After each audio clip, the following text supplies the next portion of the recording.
What happens when a port city that has survived months of drone harassment suddenly becomes a hypersonic target? On the night of December 13th, Odessa crossed a line it had not crossed before. Russian forces launched a retaliatory strike on the city's port infrastructure, firing Kalibr cruise missiles and, for the first time, Kinzhal hypersonic missiles directly at Odessa. This was not another routine exchange of fire. It was a message, delivered at Mach speed, echoing across the Black Sea. Moscow framed the attack as retaliation for Ukrainian strikes on Russian cargo ships, but the choice of weapons, timing, and targets suggests something far larger is unfolding. Odessa was not hit because it was vulnerable. It was hit because it matters. So what exactly changed that night, and why does the Black Sea suddenly feel closer to a tipping point? For months, Odessa had lived under near-constant pressure from Russian Geran drones. Day and night, the buzz of unmanned aircraft became part of the city's soundscape, striking warehouses, energy nodes, and suspected military-linked targets. These attacks were persistent, but familiar, designed to exhaust air defenses and keep the port region under permanent stress. But December 13th was different. As Ukrainian monitoring channels began reporting incoming threats, it became clear this was not another drone-heavy raid. Kalibr cruise missiles approached from maritime vectors, skimming low over the Black Sea, exploiting terrain-following flight profiles that make early detection difficult. Then came the confirmation that shifted everything. Kinzhal hypersonic missiles were also in the air. This was the first recorded instance of Kinzhal being used against Odessa. Why does that matter? Because Kinzhal is not a weapon deployed casually. It is fast, exceeding Mach 10. It maneuvers unpredictably, and most importantly, it is designed to defeat even the most advanced air defense systems by compressing reaction time to seconds, sometimes fractions of a second. Using Kinzhal against a port sends a clear signal. This was not about harassment, this was about certainty. Kalibr and Kinzhal form a deliberate pairing. Kalibr, launched from naval platforms, is optimized for coastal strikes. It can approach from unexpected angles, hug the sea surface, and target infrastructure tied to logistics and transport. In contrast, Kinzhal descends from altitude at hypersonic speed, striking hardened or high-value targets where interception is unlikely. Together, they create a layered strike package. One missile saturates and distracts, the other penetrates and destroys. So why bring hypersonic weapons into a port strike now?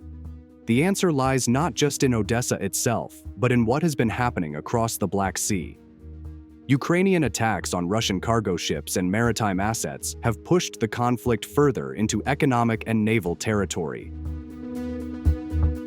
Ports, shipping lanes, and civilian-flagged vessels have become part of the battlefield, blurring lines that were once cautiously observed.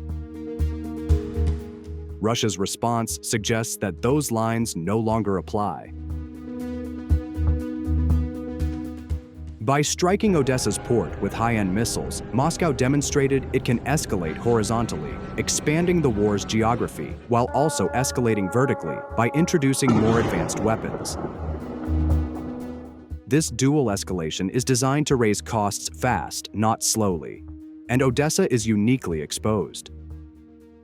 On paper, it is a civilian port. In practice, it is a logistical artery. Grain exports, fuel handling, container throughput, and transport links all converge there.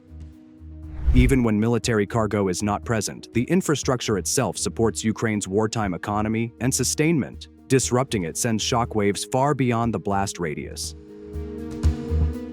But the December 13th strike was not executed in isolation. It was layered on top of months of drone pressure. Geran drones play a critical but often misunderstood role here. They are not just cheap strike tools, they are reconnaissance assets, decoys, and exhaustion weapons. Each launch forces Ukrainian air defenses to activate radars, reveal positions, and expend interceptors. Over time, patterns emerge, gaps appear, fatigue sets in. When Kalibr and Kinzhal arrive after that, they are entering an environment already stressed and partially mapped. This is how modern long-range warfare works, not as a single dramatic blow, but as an ecosystem of pressure.